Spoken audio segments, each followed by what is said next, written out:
തുടങ്ങി. അപ്പൊ welcome back guys. അങ്ങനെ നമ്മുടെ ഹായ്. പുതിയ എപ്പിസോഡ് നമ്മള് കുറച്ച് കാര്യങ്ങൾ ഡിസ്കസ് ചെയ്യാൻ വിചാരിച്ചിട്ടുണ്ട്. നമ്മൾ ഫസ്റ്റ് ഇപ്പൊ നമ്മളെല്ലാരും വാട്സാപ്പ് ഉപയോഗിക്കുന്ന ആൾക്കാരാണ്. വാട്സാപ്പിൽ കൂടെയാണ് നമ്മൾ മേജർ എമൗണ്ട് ഓഫ് കമ്മ്യൂണിക്കേഷൻ ഇന്ത്യക്കാര് ജനറലി ചെയ്യുന്നത്. കാരണം ഇന്ത്യയിലത്തെ ഏറ്റവും വലിയ ആപ്പാണ് വാട്സാപ്പ്.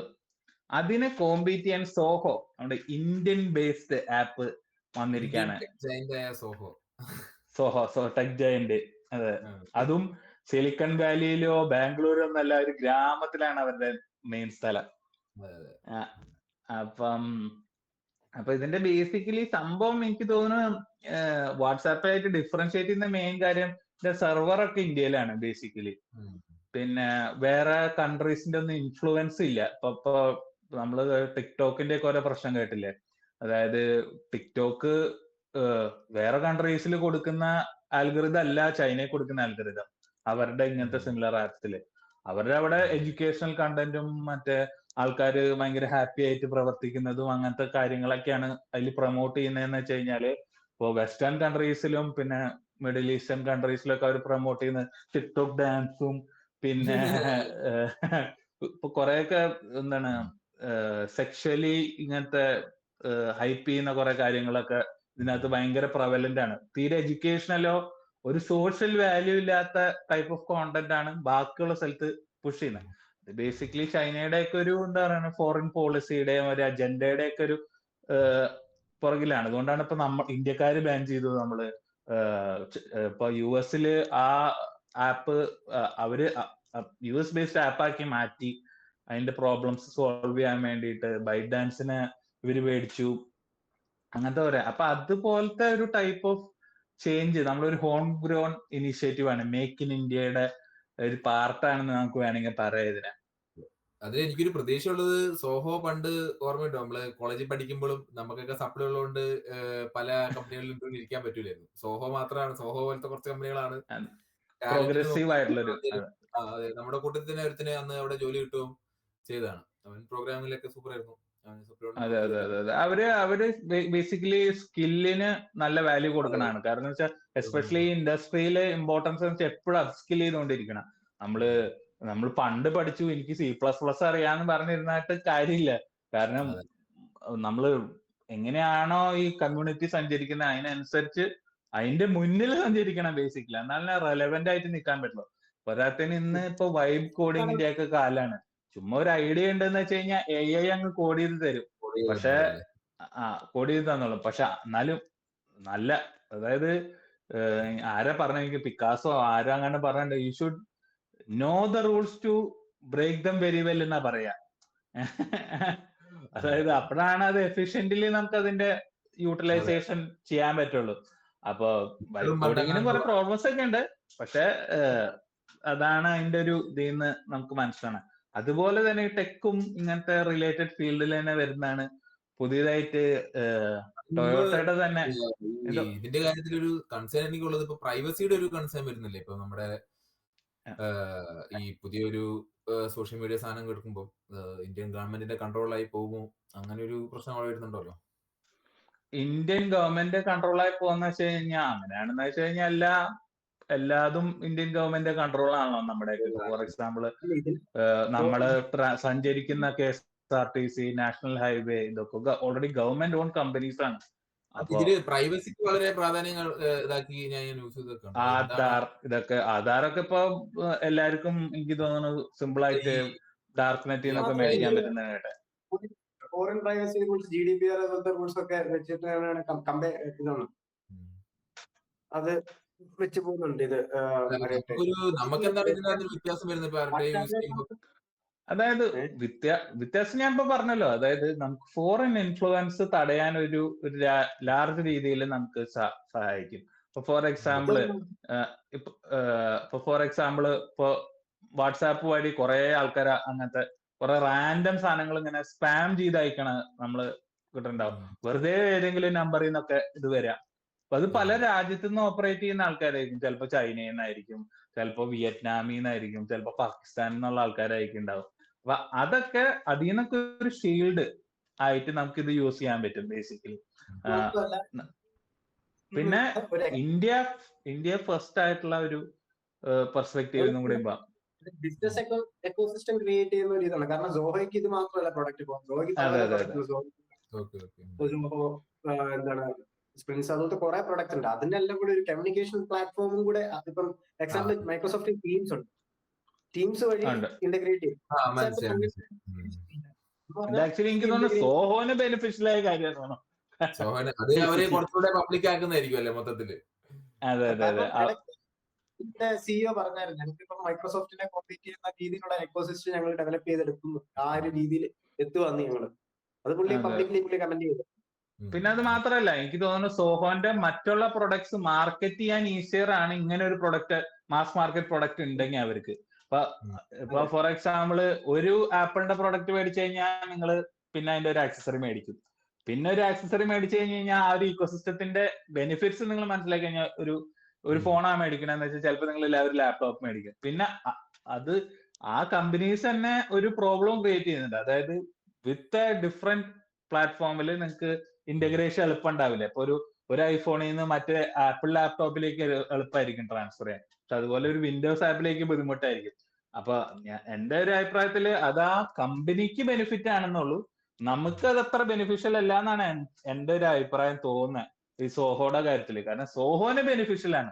അതായത് ഇറ്റ്സ് ഈസിയർ. ഇപ്പൊ ഞാൻ വാട്സാപ്പ് ഉപയോഗിക്കുന്ന ഒരു ആളാന്ന് വിചാരിക്കും. ഞാനൊരു ചെറിയ കമ്പനി തുടങ്ങുന്നു. അപ്പൊ എനിക്ക് അതിന്റെ ബേസിക്, ഇപ്പൊ ഞാനൊരു ചെറിയൊരു പലചരക്ക് കടയാണ് ഇടുന്നതെന്ന് വിചാരിക്കും. ഏറ്റവും ബേസിക് സിമ്പിൾ ആയിട്ടുള്ളത് ആ പലചരക്ക് കട ഞാൻ തുടങ്ങാന്ന് വെച്ച് കഴിഞ്ഞാൽ ഞാൻ സോയുടെ ആപ്പ് യൂസ് ചെയ്യാണ്.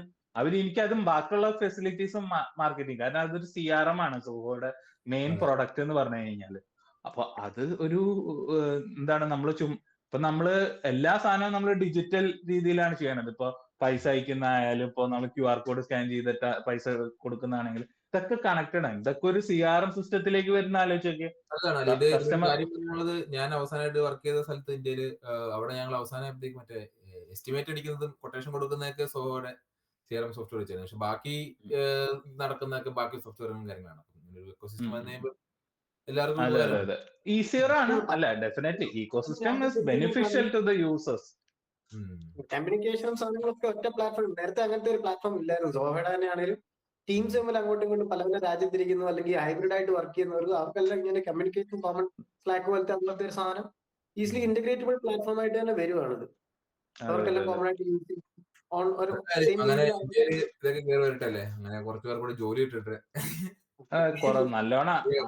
നല്ലോണം ജോലി കിട്ടട്ടെ എന്നാണ് ഞാൻ. കാരണം ഒരു വലിയൊരു പ്രോബ്ലം ഉണ്ട് അതിന്റെ. അപ്പൊ ഇനി ഇതായിട്ട് റിലേറ്റഡ് ആയിട്ട് ഞാൻ നേരത്തെ പറയാൻ പോയതാണ്, ടൊയോട്ടയുടെ തന്നെ ഒരു സബ് ബ്രാൻഡ് ഉണ്ട്, സെഞ്ചുറി എന്ന് പറഞ്ഞിട്ട്. അത് സബ് ബ്രാൻഡ് ആയിട്ടായിരുന്നു ഇത്ര നാള്. ലെക്സസ് ആണോ? ലെക്സസ് പോലെയാണോ? ഇത് ലെക്സസ് പോലത്തെ ഒരു ബ്രാൻഡ് തന്നെയാണ്. ടൊയോട്ടയുടെ മെയിൻ സബ്സിഡറി പോലത്തെ ഒരു കമ്പനി തന്നെയാണ്. പക്ഷെ ഇതൊരു ഇത്ര നാൾ എങ്ങനെയാന്ന് വെച്ച് കഴിഞ്ഞാൽ ടൊയോട്ടയാണ് ഈ സെഞ്ചുറി ലേബിളിൽ കാർസ് ഇറക്കിയിരുന്നത്. ഈ സെഞ്ചുറി എന്ന് പറഞ്ഞു കഴിഞ്ഞാൽ അവിടുത്തെ സ്റ്റേറ്റ് കാർ ആയിട്ടൊക്കെ ഉപയോഗിച്ചിരുന്നതാണ്. ഒരു ലിമോസിൻ പോലത്തെ സെഡാൻ. ഞാൻ എവിടെയോ പണ്ട് കണ്ട ഒരു ഓർമ്മയുണ്ട്. അവരൊക്കെ പിന്നെ അവിടുത്തെ യക്കൂസയുടെ ഒക്കെ ഏറ്റവും ഫേവറേറ്റ് കാർ ആയിട്ടാണ് കണ്ടിരിക്കുന്നത്. പിന്നെ അത് മാത്രമല്ല ഒരു ജാപ്പനീസ് ഡൊമസ്റ്റിക് മാർക്കറ്റ് കാറും ആണ്. അതായത് വേറെ രാജ്യത്തൊന്നും ഈ കാറ് വിൽക്കുന്നില്ല. അത് വേറെ ഏതെങ്കിലും രാജ്യത്ത് കണ്ടിട്ടുണ്ടെങ്കിൽ അത് ഇമ്പോർട്ട്സ് ആയിരിക്കും, അല്ലെങ്കിൽ സ്പെസിഫിക്കലി ടൊയോട്ട റിക്വസ്റ്റ് ചെയ്ത മോഡലുകളായിരിക്കും.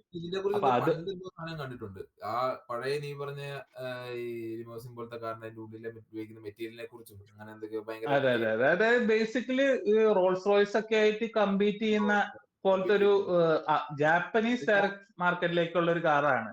അപ്പൊ അത് ഇപ്പൊ ഒരു സെപ്പറേറ്റ് ബ്രാൻഡ് ആയിട്ട് ക്രിയേറ്റ് ചെയ്യണം. എന്തോ കസ്റ്റമർ സെഗ്മെന്റ് വേറെ അൾട്രാ പ്രീമിയം, അൾട്രാ റിച്ച്. ഇതൊരു അൾട്രാ ആക്ച്വലി ഇത് ഇത്ര നാളെ ഒരു ലെക്സസ് കമ്പാരബിൾ ബ്രാൻഡ് ആയിരുന്നു.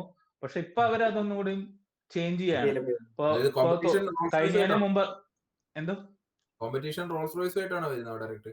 അതെ. ഒരു അൾട്രാ ലക്ഷറി ബ്രാൻഡ് പോലെയാണ് ഇതിന്റെ എവല്യൂഷൻ സംഭവിച്ചുകൊണ്ടിരിക്കുന്നത്. ബേസിക്കലി ഓൾറെഡി ഒരു മോഡേൺ അപ്ഡേറ്റഡ് സെഡാനും ക്രിയേറ്റ് ചെയ്തിട്ടുണ്ട്. ഇപ്പൊ നമ്മളൊരു S600 അങ്ങനത്തെ മെർസഡീസിന്റെ S600 പോലത്തെയൊക്കെ, അല്ലെങ്കിൽ ഒരു മെയ്ബാക്ക് പോലത്തെയൊക്കെ കാർ ക്രിയേറ്റ് ചെയ്തിട്ടുണ്ട്. SUV ഉണ്ട്, ഈ റോൾസ് റോയ്സിന്റെ കള്ളിനൻ പോലത്തെ ഈക്വലന്റ് ആയിട്ടുള്ള ഒരു SUV ഉണ്ട് ഇവർക്ക്. ഇപ്പൊ മിനിഞ്ഞാന്ന് ഇവര് ലോഞ്ച് ചെയ്തതാണ് ഒരു കൂപ്പേ വെർഷൻ ആയിട്ടുള്ള നമ്മുടെ റോൾസ് റോയ്സിന്റെ ഒക്കെ കുറെ കൂപ്പേ വെർഷൻസ് ഉള്ള പോലത്തെ ബെന്റ്ലി ഒക്കെ ആയിട്ട് ഈക്വലന്റ് ആയിട്ട് ഒരു വെർഷൻ ഇറക്കിയിട്ടുണ്ട്. നല്ല ഒരു ചുമന്ന കളറിലുള്ള ഒരു അടിപൊളി വണ്ടി ഇവര് ഇറക്കിയിട്ടുണ്ട് ബേസിക്കലി. പിന്നെ റോൾസ് റോയ്സ് എന്ന് പറയുമ്പോൾ അതിന് പകരം വെക്കാൻ വേറെ വണ്ടി എന്ന് പറഞ്ഞാൽ പകരം വെക്കുന്നല്ല, നമ്മള് ബ്രാൻഡുകളുടെ പേര് വേറെ ഈക്വലന്റ് ആയിട്ടല്ല. അതെ, മേബാക്കും അത്ര വെൽ നോൺ അല്ല. മേബാക്ക് വെൽ നോൺ ആണെന്ന് വെച്ച് കഴിഞ്ഞാൽ പെട്രോൾ ഹെഡ്സിനൊക്കെ ചിലപ്പോൾ നല്ലോണം അറിയണ കാര്യമായിരിക്കും. ഈ കാർ എന്തൂസിയസ്റ്റിനൊക്കെ കുറച്ചും കൂടി അറിയണം. പക്ഷെ സാധാരണക്കാർക്കൊന്നും മേബാക്ക് മെർസഡീസിന്റെ മുകളിലേക്ക് അധികം അറിയുമെന്ന് എനിക്കറിയില്ല. പിന്നെ അതുപോലെ പിന്നെ ബെന്റ്ലി പിന്നെ കുറച്ചും കൂടി ആൾക്കാർ കേട്ടിട്ടുണ്ടാവും. ഇപ്പൊ ബെന്റ്ലിയും മേബാക്കും ഇന്ത്യയൊക്കെ ലെവലിൽ വരുന്നതാണ് ഇത്.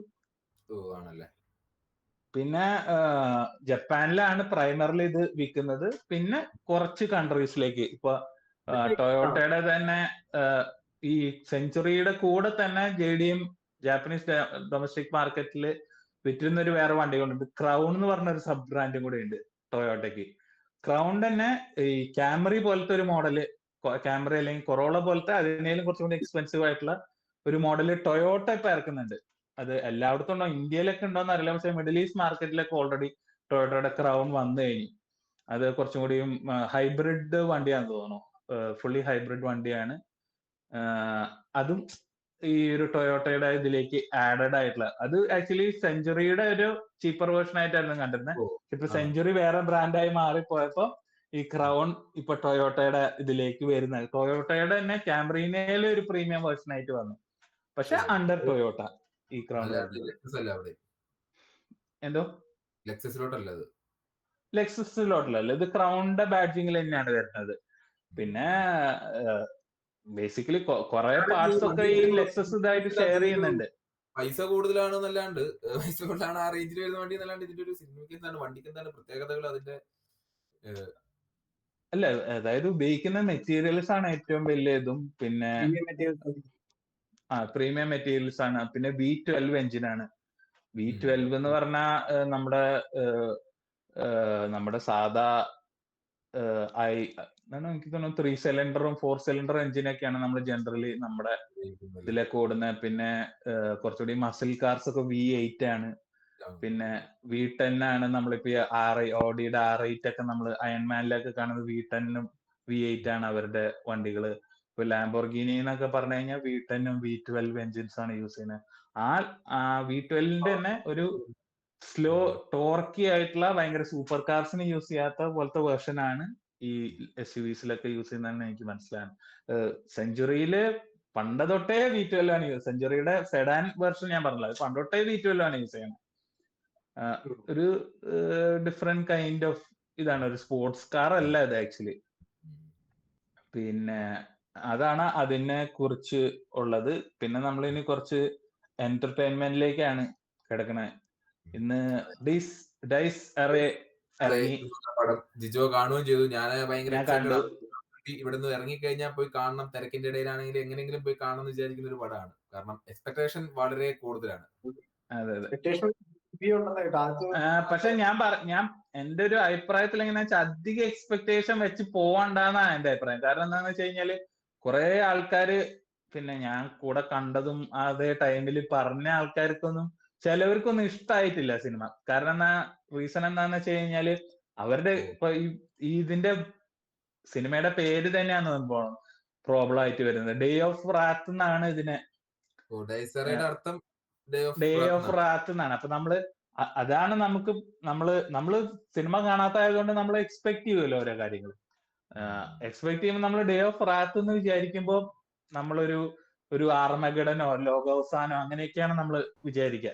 അതാണ് കുറെ ആൾക്കാർ, ഞാൻ അത് കഴിഞ്ഞിട്ട് കുറെ ഏതോ യൂട്യൂബ് വീഡിയോയിലൊക്കെ ആൾക്കാർ വന്ന് പറഞ്ഞത് അങ്ങനെ ഞാൻ എക്സ്പെക്ട് ചെയ്തു, പക്ഷെ അത് അങ്ങനത്തെ അല്ല, എനിക്ക് ഇഷ്ടമായില്ല എന്നൊക്കെ പറഞ്ഞു വന്ന കുറെ ആൾക്കാരുണ്ട് ബേസിക്കലി. അങ്ങനെ എക്സ്പെക്ട് ചെയ്യുന്നവർക്ക് എക്സ്പെക്ടേഷൻ തെറ്റുമായിരിക്കും. അപ്പൊ ഞാൻ എപ്പോഴും പടം കാണാൻ പോകുമ്പോ ഏറ്റവും മിനിമം എക്സ്പെക്ടേഷൻ ആയിട്ടാണ് പോണത്. അതുകൊണ്ട് എനിക്ക് ഭയങ്കര ഇഷ്ടമായി സിനിമ. ഒരു മസ്റ്റ് വാച്ച് ആണെന്ന് വേണമെങ്കിൽ പറയാം. നമ്മുടെ എന്തോ ഈ രാഹുൽ സദാശിവൻ എന്ന് പറഞ്ഞ ഡയറക്ടറാണല്ലോ ഇതിന്റെ ബ്രഹ്മയുഗവും അതെ അതൊക്കെ പുള്ളിയുടെ നേരത്തെ 2 പടങ്ങളും എനിക്ക് ഭൂതകാലവും ഭയങ്കര ഇഷ്ടമുള്ള പടങ്ങളാണ്. ഭയങ്കര ഇഷ്ടമാണ്. ഭൂതകാലം ഞാൻ ആദ്യമായിട്ട് കണ്ടപ്പോ ഞാനിങ്ങനെ ചില ഡിഫറെന്റ് ആയിട്ട് ചിന്തിക്കുന്ന കുറെ വളരെ സന്തോഷായി. തീംസ് ഉണ്ട് സിനിമയിൽ. മലയാളത്തിലേക്ക് ഇങ്ങനെ ഒരു പടങ്ങൾ വന്നു. പണ്ട് നിനക്ക് ഓർമ്മയുണ്ട് നമ്മള് ആരിയസ്റ്ററിന്റെ പടങ്ങള് ഹെറിഡിറ്ററി, അതെ മിഡ്സോമറൊക്കെ എനിക്ക് ആദ്യം കണ്ടപ്പോ എനിക്ക് തീരെ കണക്ട് ആവാത്ത ഒരു പടമാണ്. പിന്നെ ഞാനത് മൾട്ടിപ്പിൾ വാച്ചിലൂടെയാണ് മിഡ്സമ്മറൊക്കെ എനിക്ക് അത് ശരിക്കും അത് അങ്ങനെ ഡൈജസ്റ്റ് ആയത്. പിന്നെ അങ്ങനത്തെ ടൈപ്പ് പടം ഞാൻ ഇതിലാണ് കാണുന്നത്, ഈ ഭൂതകാലത്തിലാണ് ഞാൻ കാണുന്നത്. വളരെ നന്നായിരുന്നു. അപ്പൊ അതുകൊണ്ട് പിന്നെ ഒരു ട്രഡീഷണൽ സ്റ്റൈൽ ഓഫ് പേടിപ്പെടുത്തലല്ല പുള്ളിയുടെ. പുള്ളി ഏത് സാഹചര്യത്തിലും, അതായത് എല്ലാ സാഹചര്യത്തിലും, അതായത് രാത്രിയില് മാത്രമല്ല പ്രശ്നങ്ങൾ ഇതിനകത്തൊക്കെ നമ്മൾ കണ്ടാൽ മനസ്സിലാവട്ടെ. ഞാനത് റിവീൽ ചെയ്യുന്നില്ല, ഫസ്റ്റ് ഡേ ആയതുകൊണ്ട് സ്പോയിലേഴ്സ് ഒന്നും ഞാൻ വിചാരിക്കണില്ല. പക്ഷെ കാരണം എന്താന്ന് വെച്ച് കഴിഞ്ഞാല് എനിക്ക് ഫീൽ ചെയ്തെന്താന്ന് വെച്ചാൽ any environment I'm ready to scare you, I know how to scare you എന്നാണ് ഡയറക്ടറും റൈറ്റർ ആയിട്ടുള്ള രാഹുൽ സദാശിവൻ പറയുന്നത്. ജംസ്കെയർ ഉണ്ട്. പിന്നെ നമ്മളങ്ങനെ പ്രൈം ചെയ്യാണ് ബേസിക്കലി ഓരോ കാര്യത്തിന് വേണ്ടിയിട്ട്. പിന്നെ ഇതിന്റെ മ്യൂസിക്കും ഇതിന്റെ സൗണ്ട് എഫക്ട്സും ഇങ്ങനത്തെ കാര്യങ്ങളുള്ളത് വെറുതെ എക്സെപ്ഷണൽ ആണ്. ടെക്നിക്കലി സൂപ്പർ പടമാണ്. അതായത് ഒരു തിയേറ്റർ എക്സ്പീരിയൻസ് ആണ് മസ്റ്റ് ആയിട്ട്. ഇനി OTT-യിലൊക്കെ വരുമ്പോ കാണുന്നവർക്ക് എങ്ങനെയാണെന്ന് അറിയില്ല. ഞാൻ അത്യാവശ്യം അത്ര വലിയ തിയേറ്റർ പേടിക്കാം. അതായത് അത് ചില മിക്ക ആൾക്കാർക്ക് ഈ പേടി ഇഷ്ടമില്ലാത്ത ആൾക്കാരാണ്. നമ്മൾ മലയാള സിനിമയിൽ എല്ലാവർക്കും കോമഡിയാണ് ഇഷ്ടം, നമുക്കറിയാം ഓഡിയൻസ്. മലയാളത്തിൽ അങ്ങനെ നല്ലൊരു ഹൊറർ പടമൊക്കെ കുറെ നാളായിട്ട് ജംസ്കെയർ പടങ്ങളാണല്ലോ ഇത് മടുത്തായിരുന്നു. പക്ഷെ ഇതിന് ശേഷം ഈ പറഞ്ഞ ഹെറിഡിറ്ററി, അതുപോലെ മിഡ്സോമർ, ഈ ഒരു ടൈപ്പ് പടങ്ങൾ കണ്ടപ്പോൾ ജംസ്കെയറിൽ നമ്മള് ഈ വന്ന ജംസ്കെയറിലൊക്കെ നമുക്ക് പേടി വരും. പക്ഷെ നമ്മൾ ഇമ്മീഡിയറ്റ്ലി ആ പേടി അങ്ങ് കുറയും.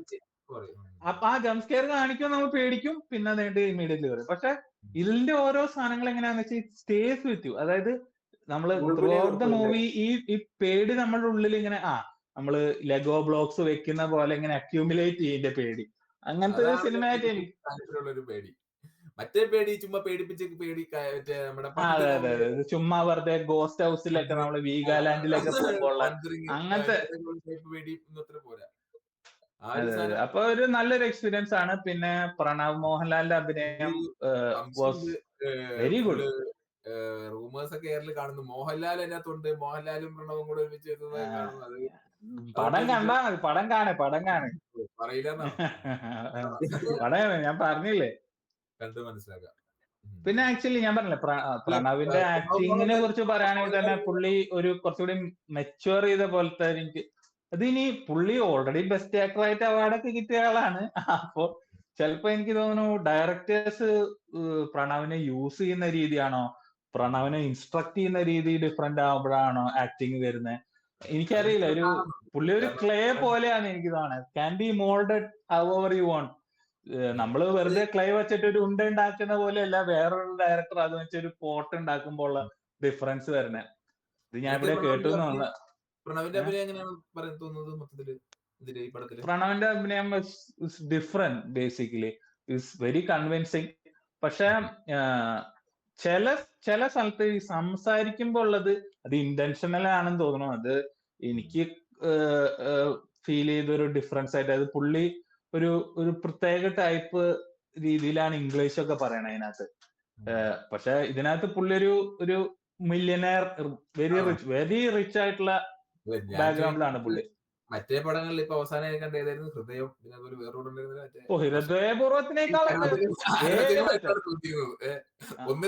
അതിനേക്കാളൊക്കെ എക്സ്ട്രീംലി ബെറ്റർ ആണ് ഇതിനകത്ത് ആക്ടിങ്. ഹൃദയപൂർവ്വത്തിലൊന്നും എനിക്ക് ആക്ടിങ് ശരിക്കും ഇഷ്ടം. എനിക്ക് അതിനകത്തുള്ള സംസാരം ടെറിബിൾ ആണ്. അപ്പം ഒന്ന് കാണുന്നുണ്ട്. അപ്പൊ പിന്നെ ചില ഡയലോഗ്സ് ഒക്കെ ഡയലോഗ്സ് പെർഫെക്റ്റ് ആണ്. പക്ഷെ ലൈക്ക് ഇത് എന്തോ അത് ഓരോരുത്തരുടെ പെർസ്പെക്റ്റീവ് ആട്ടോ. പിന്നെ ഇതൊരു കോമൺ മലയാളി അല്ല പ്രണവ് ബേസിക്കലി ഇതിനകത്ത്.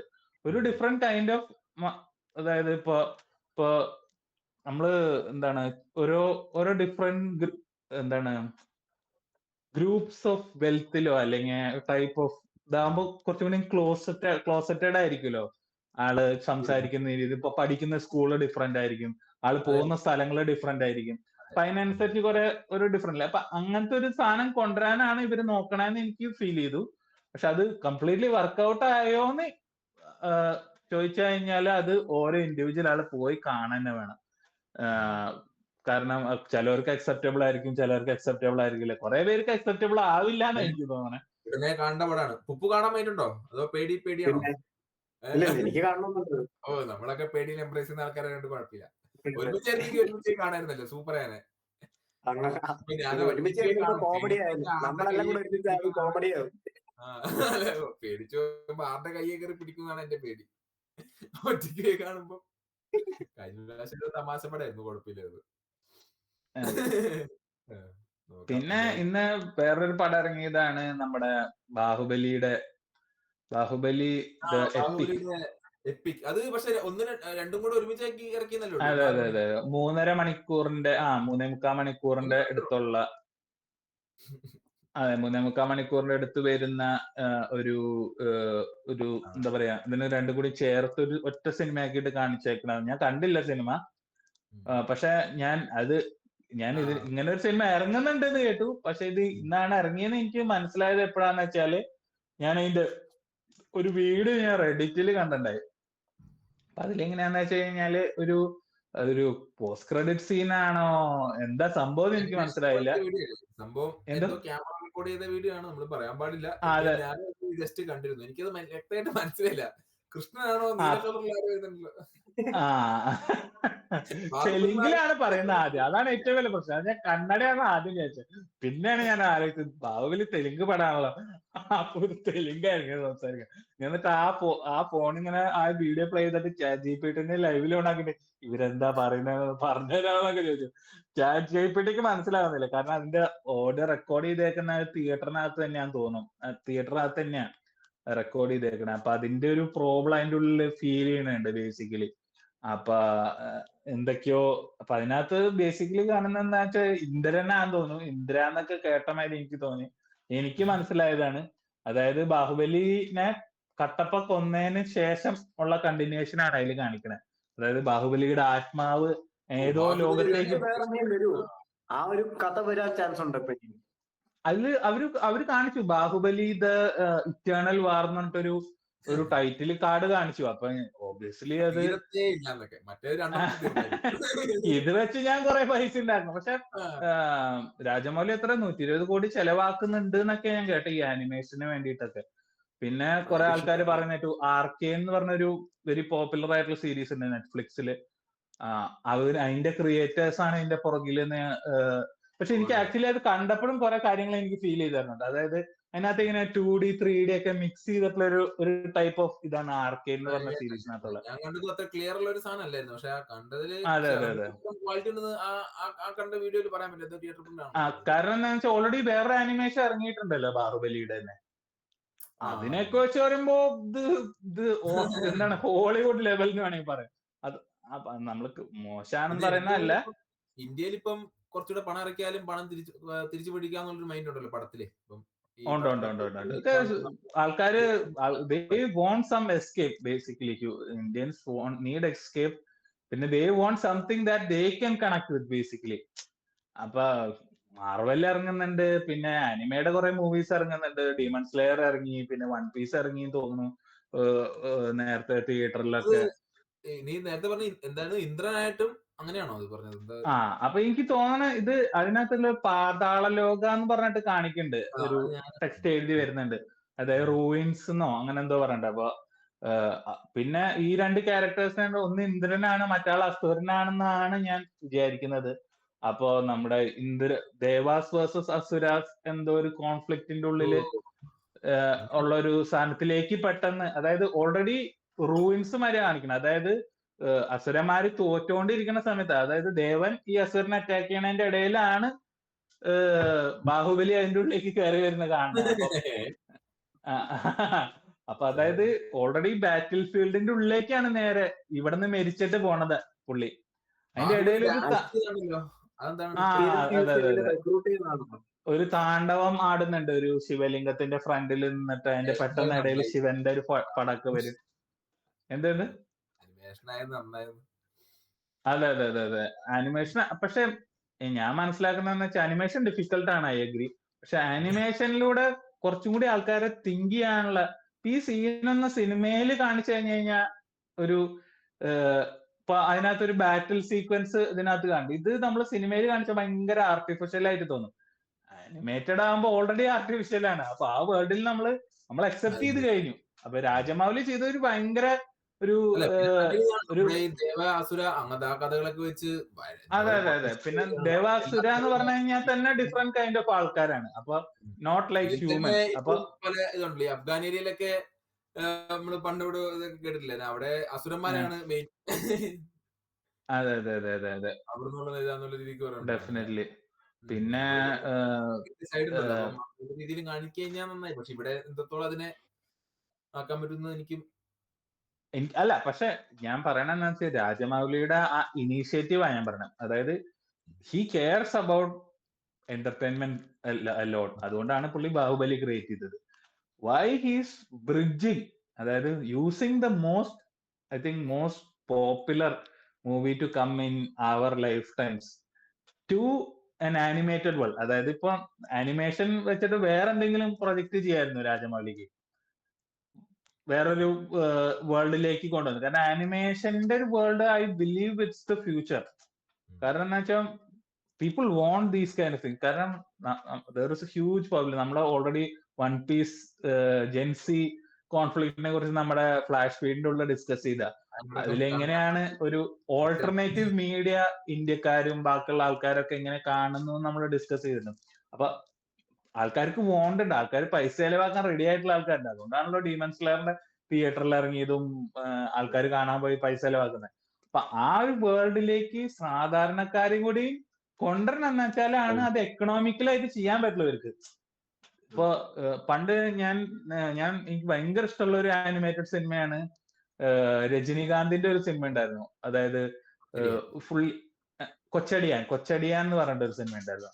അത് കുറെ ആൾക്കാരെ ഡിസ്മിസ് ചെയ്ത ഒരു സിനിമയാണ്. പക്ഷെ അന്നത്തെ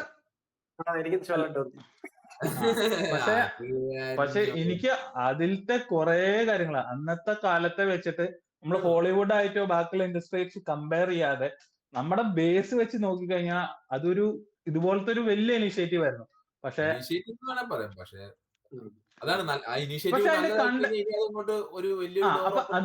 അപ്പൊ അതാണ് ഞാൻ പറയണേ. So to take people to the right place you need the right vehicle. ഇപ്പൊ അതായത് നമ്മൾ പണ്ട് ചെറിയ കുട്ടികൾക്ക് ഗുളിക പഴത്തിന്റെ ഉള്ളിൽ വെച്ച് കൊടുക്കില്ലേ, അതുപോലെയാണ് ഈ അനിമേഷൻ എന്ന് പറഞ്ഞ ഈ ആർട്ട് ഫോം ബാഹുബലിയുടെ ഉള്ളിൽ വെച്ച് കൊടുക്കാണ്.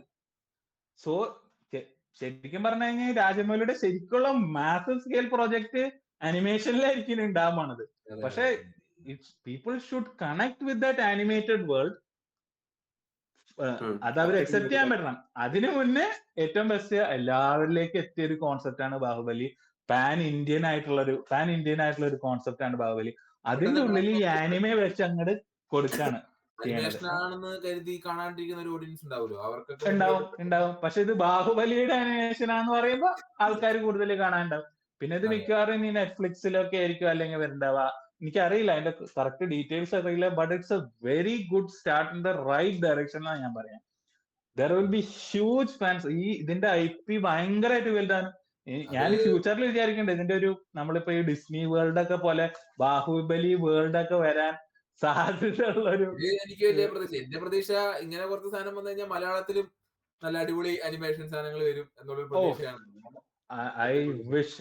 എനിക്ക് ഭയങ്കര ആഗ്രഹമുള്ള ഒരു കാര്യമാണ് അത് വേണമെന്ന്. സംശയമില്ല. അപ്പം കാരണം അതെ അതെ അതെ. പിന്നെ നമ്മളൊരു എനിക്ക് തോന്നുന്നു സിനിമയിലും കുറച്ചും കൂടി എക്സ്പ്രസീവ് ആണ് ആനിമേഷൻ.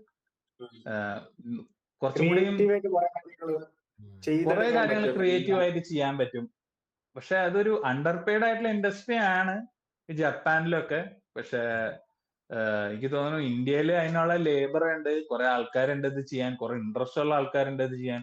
കാരണം ഞാൻ കുറെ ഈ ആനിമയൊക്കെ ക്രിയേറ്റ് ചെയ്ത, ഞാൻ ഒരു ഹനുമാന്റെ ഒരു ആനിമയുടെ ഒരു തുടക്കം പോലത്തെ ക്രിയേറ്റ് എക്സ്ക്വിസിറ്റ്ലി ഡൺ. എന്ത് മറ്റേ ഏതോ ഒരെണ്ണത്തിന്റെ മാർവലിന്റെ കുറെ സാധനത്തിന്റെ കുറെ ആനിമേഷൻ ചെയ്ത് ബാംഗ്ലൂരാണ്. അതെ അതെ, ഇന്ത്യയിലാ ചെയ്യാം. കോട്ടെ ഗെയിം ഡെവലപ്മെന്റ്, ഈ ട്രിപ്പിൾ എ ഗെയിംസ് ഒക്കെ കുറെ എണ്ണം ഡെവലപ്പ് ചെയ്യുന്ന ഇന്ത്യയിൽ തന്നെയാ. പക്ഷെ ഇന്ത്യൻ ഒറിജിനൽ അല്ലാന്നുള്ളൂ. Capability is there.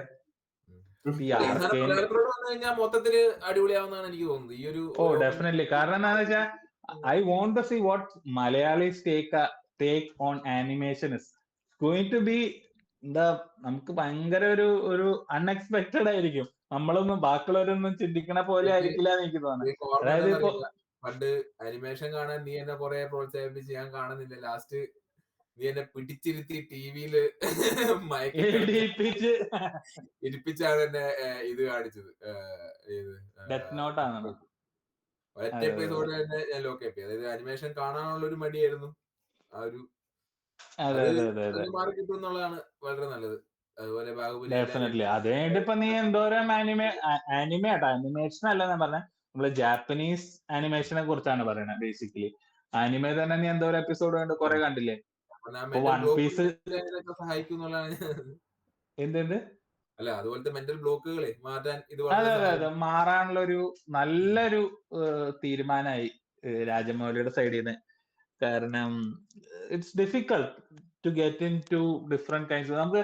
നമുക്ക് പരിചയമുള്ള സാധനമാണ് നമുക്ക് പിന്നെയും പിന്നെയും ചെയ്യാൻ ഇഷ്ടമുണ്ടാവുള്ളൂ. അതുകൊണ്ടാണ് നമ്മൾ പരിചയമുള്ള ആൾക്കാരെ പിന്നെയും വെക്കുന്നതും. ആൾക്കാർക്ക് പൈസ ഇതിന്റെ ഉള്ളിലേക്ക് ഇടാനുള്ള ഒരു മോട്ടിവേഷൻ വരാൻ ചുമ്മാ ഇറക്കാനും കഴിയില്ലല്ലോ. ഇറക്കില്ല, ഇതിന് പ്രോഫിറ്റബിൾ ആവും വേണം. അപ്പൊ പുള്ളിക്ക് ആഗ്രഹം ഉണ്ടാവും നല്ലൊരു അനിമേഷൻ ഇറക്കാൻ, പക്ഷെ എന്നാൽ പ്രോഫിറ്റബിൾ ആവണം എന്ന് വെച്ചാൽ അതിന് കുറച്ച് ട്രിക്സ് ഒക്കെ ചെയ്തിട്ട് വേണം വിടാൻ. ഒരു ബിഗ് സ്റ്റെപ്പ് ആണ് ചെയ്തതെന്നോ അതിനെക്കാട്ടും വലിയൊരു ബിഗ് സ്റ്റെപ്പ് ആണ് ഇതെന്നാണ് എനിക്ക് തോന്നുന്നത്. ഡെഫിനറ്റ്ലി ആനിമേഷനിലേക്ക് കിടക്കാന്ന് വെച്ച് കഴിഞ്ഞാൽ യുവർ ലൈക്ക് വേറെ യൂണിവേഴ്സിലേക്ക് ട്രാവൽ ചെയ്യണ പോലെയാണ്. കാരണം ഇപ്പൊ ഇതിന്റെ ഉള്ളിൽ ഒരു ആനിമേഷൻ സ്റ്റൈൽ ഉണ്ട്, അതൊറ്റ സ്റ്റൈലാ, അതൊറ്റ യൂണിവേഴ്സാ. അങ്ങനത്തെ ഇൻഫിനിറ്റ് ആനിമേഷൻ സ്റ്റൈൽസ് നമുക്ക് ക്രിയേറ്റ് ചെയ്യാം. Different kinds of worlds create ചെയ്യാം. അതായത് നമ്മൾ ഇപ്പൊ ലോകയിലൊക്കെ നമ്മള് വീനസ് കാണുന്നു, അത് കാണുന്നു, ഇത് കാണുന്നു, അതൊക്കെ ഓരോ ഡിഫറെന്റ് വേൾഡ്സ് അല്ലേ. അതിലൊക്കെ കുറെ AI യൂസ് ചെയ്ത മാതിരിയാണ് എനിക്ക് തോന്നുന്നത് ലോകയുടെ കുറെ ആനിമേഷന്റെ ഭാഗം, ഓരോ ഇമേജസ് ഒക്കെ കാണിക്കുന്നത്. ചിലപ്പോൾ റിയലും ആയിരിക്കും, എനിക്ക് അറിയില്ല. പക്ഷെ ഫെൽറ്റ് വെരി AIS. ഇത് കാണുമ്പോൾ നമുക്കറിയാം പ്രോപ്പർ ആനിമേഷൻ ആണ്, കാശ് സ്പെൻഡ് ചെയ്തിട്ടുണ്ട്. ഇത് എന്തായാലും ഒരു ഗുഡ് സ്റ്റെപ്പാണെന്ന് നമുക്ക് കണ്ടാൽ തന്നെ അറിയാം. അപ്പൊ അതാണ് നമ്മൾ ബേസിക്കലി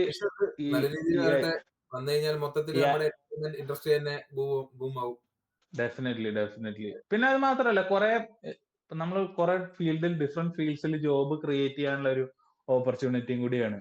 പിന്നെ ഇനി ചെറിയ ഇൻഡസ്ട്രിക്കാര് ക്രിയേറ്റ് അതായത് ഈസിയർ ആക്സസ് ആണ്. ഇപ്പൊ നമുക്കൊരു സെറ്റോ അല്ലെങ്കിൽ വലിയ ഹൈ എൻഡ് ആക്ടേഴ്സിനെ കൊണ്ട് നമുക്ക് അഭിനയിപ്പിക്കാൻ ബുദ്ധിമുട്ടുണ്ടാവുമായിരിക്കും.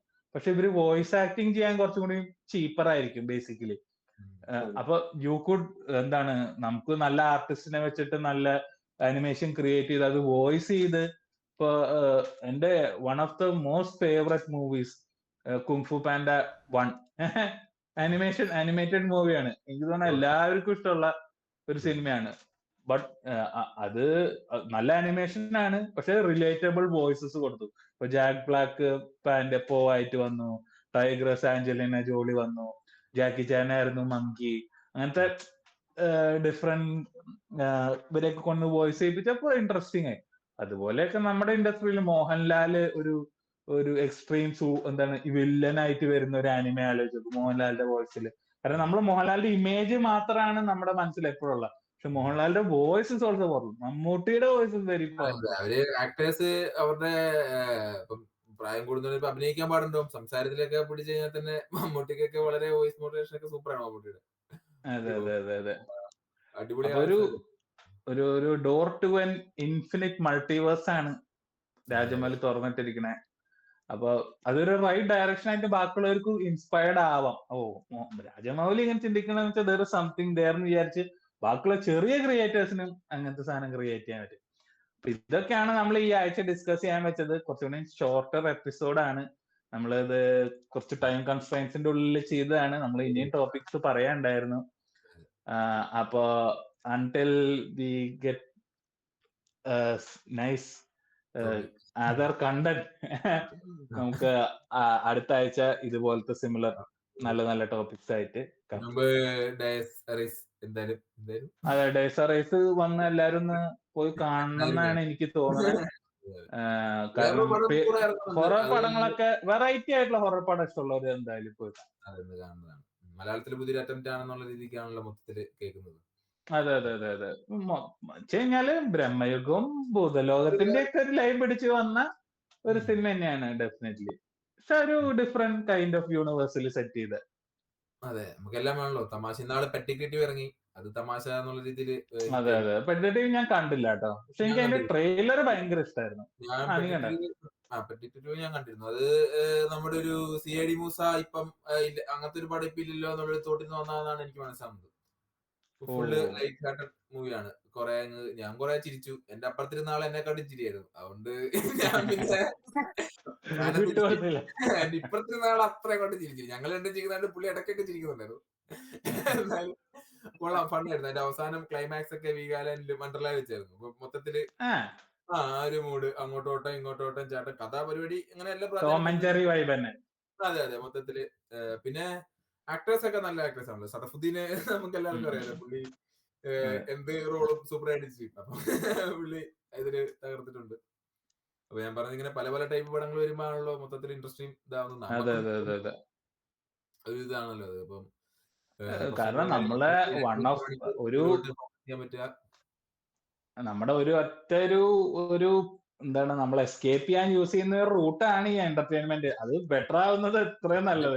കൂടുന്നത് നമ്മുടെ ക്വാളിറ്റിയും കൂട്ടും. ബാക്കിയുള്ള കാര്യങ്ങളിൽ നമുക്ക് അതെ അതെ അതെ നമ്മുടെ എൻവയറമെന്റിന്റെ ക്വാളിറ്റി കൂടുമ്പോ നമ്മളും ബെറ്റർ ആവും ബേസിക്കലി.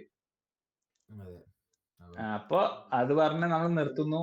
ഇന്നത്തെ എപ്പിസോഡ് കഴിഞ്ഞു. ആയിട്ട് അടുത്ത ആഴ്ച വരുന്നതാണ്.